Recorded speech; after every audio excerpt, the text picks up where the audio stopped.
सुबह से हमारी सारी टीम्स चेक कर रही हैं यहाँ पे। तो सुबह से जो लोकल टीम्स है उन्होंने भी चेक किया है, हमने भी आके देखा है। तो यहाँ पे अभी जो मौके पे दिख रहा है कि जो पूरी दीवार है उसका शीशा टूटा हुआ है और शीशा सारा बिखरा हुआ है, और हमारी लोकल टीम्स भी यहाँ पे काफी आई हैं।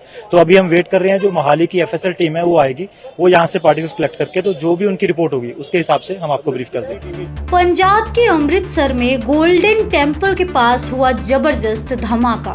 धमाके से सहमे लोग। दरअसल पंजाब के अमृतसर में हरमंदिर साहिब के पास हेरिटेज स्ट्रीट पर विस्फोट की खबर सामने आई है। बताया जा रहा है कि रात 12 बजे के करीब ये हादसा हुआ, जिसकी वजह से सारागढ़ी पार्किंग में खिड़कियों पर लगे शीशे चारों तरफ फैल गए। हादसे में कुछ लोगों के घायल होने की भी खबर है। अचानक हुए विस्फोट से श्रद्धालुओं में अफरा तफड़ी मच गई। घटना के बाद चंद मिनटों में ही पुलिस मौके पर पहुंच गई और जांच शुरू कर दी।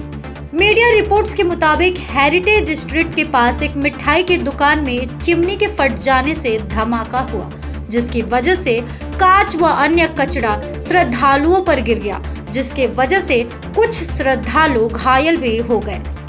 अचानक हुए धमाके को लोग आतंकवादी के हमले के रूप में देखने लगे, लेकिन कुछ देर की जांच के बाद पुलिस ने स्पष्ट किया कि ये कोई आतंकवादी हमला नहीं था, बल्कि एक हादसा था। लोगों से संयम बरतने की अपील की गई। बता दें कि जिस समय ये हादसा हुआ, हेरिटेज स्ट्रीट पर लोग टहल रहे थे। जोरदार धमाका को सुनने के बाद श्रद्धालुओं के मन में दहशत का माहौल हो गया।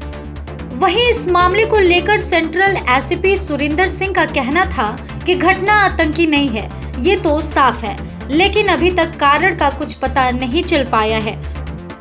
फॉरेंसिक विभाग की टीमें जांच करेंगी और सैंपल ले जाएंगे, जिसके बाद स्पष्ट होगा कि ये हादसा कैसे हुआ। अन्य पुलिस अधिकारियों का कहना था कि ये कोई विस्फोट नहीं है। अगर विस्फोट होता तो सिर्फ कांच ही नहीं बल्कि इमारत को भी नुकसान होता। विस्फोट के निशान थे, लेकिन कुछ नहीं हुआ था। बाहर ठंड का मौसम और पार्किंग के अंदर नमी से भी कांच में दरार आ सकती है। हालांकि पुलिस ने शुरुआती जांच के बाद स्पष्ट किया कि दुकानदार के चिमनी फटने के कारण ऐसा हुआ है। बहरहाल इस वीडियो में बस इतना ही। आपको इस खबर पे क्या कुछ कहना है हमें कमेंट कर जरूर बताएं, और इस तरह के तमाम खबरों से जुड़े रहने के लिए करारा न्यूज़ डे एंड नाइट को सब्सक्राइब करना ना भूलें।